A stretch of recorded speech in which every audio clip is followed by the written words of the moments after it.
Hey, everybody. I want to talk to you a little bit about settlement in New England and how that's going to be a little different than the settlement in the southern colonies. In some ways, they're similar. They are still business ventures. It's the Massachusetts Bay Colony instead of the Virginia colony, but there's still those stock things with royal charters and there are going to be some kind of important differences. Probably the first one is where the shareholders are. The Virginia company, as a business, the shareholders, the people who were trying, hopefully, to make money off of it, mostly lived in England. And so any decisions that were made by people that were a long ways away. And whereas the Massachusetts Bay Colony, those decisions were largely made by people who were local because the people who owned shares in that particular company moved to Massachusetts. All right? And what's more is when they came to Massachusetts, they found a very different land. Virginia, and I've been to Virginia, and I got to tell you, Virginia is gorgeous. It is beautiful. The earth is dark and it's wet, and you can raise just about anything there. Massachusetts is cold and it is rocky and it is cold and you can do a lot of fishing there, but it's cold. Did I mention that it was cold? It has a really short growing season, and so you can't raise tobacco, you can't raise indigo, you can't raise these things that people were raising, to make money off of. And I want you to notice something real quick. I forgot to mention is that cotton really is not a thing yet. Cotton is too hard to grow, and so that's why they were growing tobacco. So up in the north, the farms were going to be small. You had a lot of rivers, but not like these big rivers like the York River and the Mass. You had a lot of just smaller towns, and the center of town is going to be the church. Okay, and what decides, in much the same way that wealth is what decides your position in society in Virginia, your position in the church is what will decide your position in New England. All right, so what kinds of people came to New England?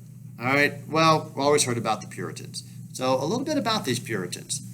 Puritans were a religious group, and they were very religious. You can kind of take them and divide them into moderates and extremists.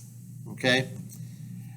Basically, what they believed is they were Calvinists, and they believed that under Calvinist philosophy, they believed that if God is all knowing and all powerful, then he already knows who is going to be going to heaven. And so he has already predestined that to happen. And if you are predestined to go to heaven, then there's not much you can do not to go to heaven. And if you are not one of the predestined ones, and they all believe they were, then there's really not much you can do to get to heaven. So there's really no reason to go out and preaching to people. There's no reason to try to convert people because either they are saved or they're not saved. And they believed that the Church of England, they wanted to purify the Church of England. They wanted to get rid of anything that resembled Roman Catholic Church. All right, they were very anti-Catholic. And for example, in the English Church, before it broke off from the Roman Catholic Church, all right, they wore the robes and they had choirs and they had cathedrals, and then afterward the Church of England has robes and they on their priests, and they have choirs and they have cathedrals, and it looks basically the same thing as the Roman Catholic Church, but without the Pope. Instead, it has the King of England as the head instead of the Roman Catholic Church. And that's an interesting story about how all that comes to be, the Protestant Reformation, that I don't really have a lot of time to get into, and it's a shame because it's interesting. But they were very Protestant, and they felt like the English church, the Anglican church, did not go far enough in separating itself from what they believed was a very evil and corrupt Roman Catholic Church. And like I said, they have the the kind of the moderates, the ones who they held on to this belief, all right? And then you had your extremists. Well, the moderates stayed in England, started a revolution, and beheaded King Charles I. That's what the moderates do, is they start a revolution and behead the king. All right, and they go into a 10-year period with no king. They put a guy in charge by the name of Oliver Cromwell, Lord Protector. And they endow in him all power of authority, legislative, judicial, executive. He is literally judge, jury, and executioner for the entire country. And they even write a book about it called The Leviathan. And we'll talk about that in a couple of days. But basically, the Leviathan is this idea that life is brutal and ugly and short, and the strong men rise, and we all flee to him for safety. And that was Oliver Cromwell. The extremists say that England cannot be saved. So they come to America, and they make Massachusetts. And as extremists, they would say, for example, the American Indians that were there were not among the predestined because they weren't Puritans, obviously. All right, so there was no reason really to try to convert them. And so they pushed them out, enslaved them, or killed them. And they had a lot more conflict actually in the North probably than they did in the South. For example, one of the things they did was they had a smallpox epidemic, and so they would gather the blankets from the people who had died of smallpox, or even if they had survived, and gave the blankets as a gift to the Indians. Not a very good gift. But they also have this thing that has come down to us, that we are a chosen, and they've justified this by saying we are a chosen people. We are a predestined people for greatness. There's not much we could do to lose this blessing. All right, we are going to be a great and powerful people, just like the Jews in the Old Testament, and that God will smile upon us so long as we have faith. If we have faith and we keep his commandments, then God will prosper us in the land in which we are traveling. And he will give us that land so long as we are faithful and as long as we keep his word. Now, fast forward to 2019.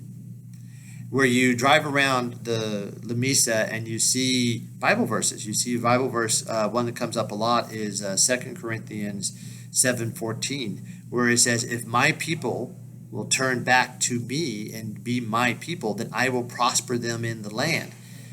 And that's a very bad paraphrase, by the way. And this idea that in order for the United States to be a powerful country, or to be even a prosperous country, we must be a righteous country, and we must be a righteous people.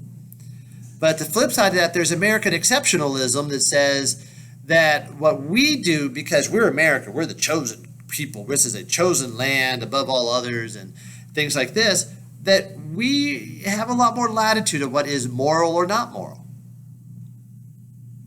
That idea of American exceptionalism, this idea of we must be a righteous people, goes back to those Puritan ideas, those ideas that were held by those Puritans when they brought over on the Mayflower and all those other ships and came over to this new place called Massachusetts. And that wasn't the only place. They also, and lest we think that they're all really bad people, they also gave us something called the Protestant work ethic. The Protestant work ethic is another important part of American psyche, is that as we are righteous and as we work hard, then God will prosper us. Sometimes it's called the gospel, prosperity gospel. That God will prosper us, that God will give us wealth, that God will bless us with health and long life, and that our crops will be prosperous and things like this. And so Puritans and people who accept the Protestant work ethic tend to be very hard-working people. because they work really hard so that God can bless them and so that people can see that they're being blessed.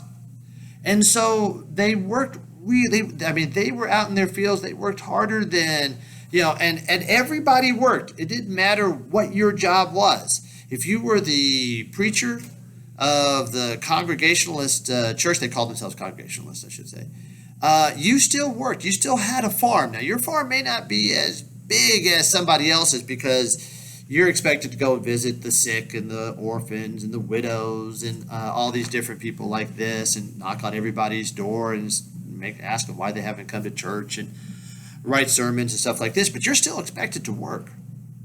Preaching is not your work. You still have a farm. You still have a hand. Excuse me. And part of that is so that the Lord can bless your crops because of your laboring in his kingdom. They saw themselves as the kingdom of God on earth today. And that religious fervor really tied them together as a community, much tighter than they were in the South. But it also meant that there was no room for dissent. When Quakers, the Society of Friends, came into the Massachusetts territory, they were given the choice of leaving immediately or being hanged.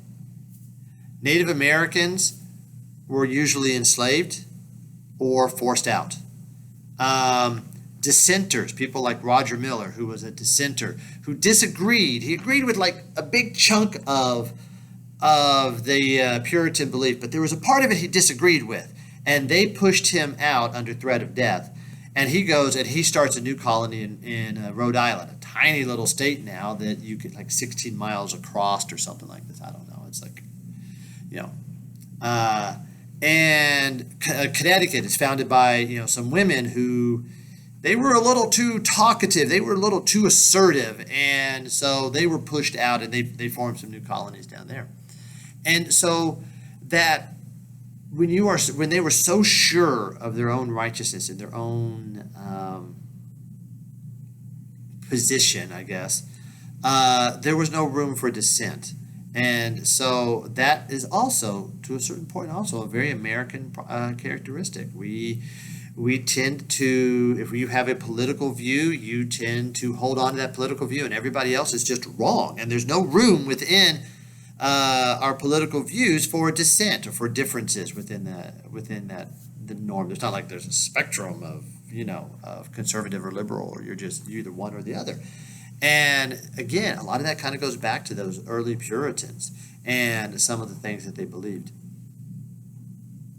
Both the North and the South are going to have their struggles, but for the most part are going to be prosperous, and they are going to slowly and steadily grow throughout the 1600s and the 1700s until finally things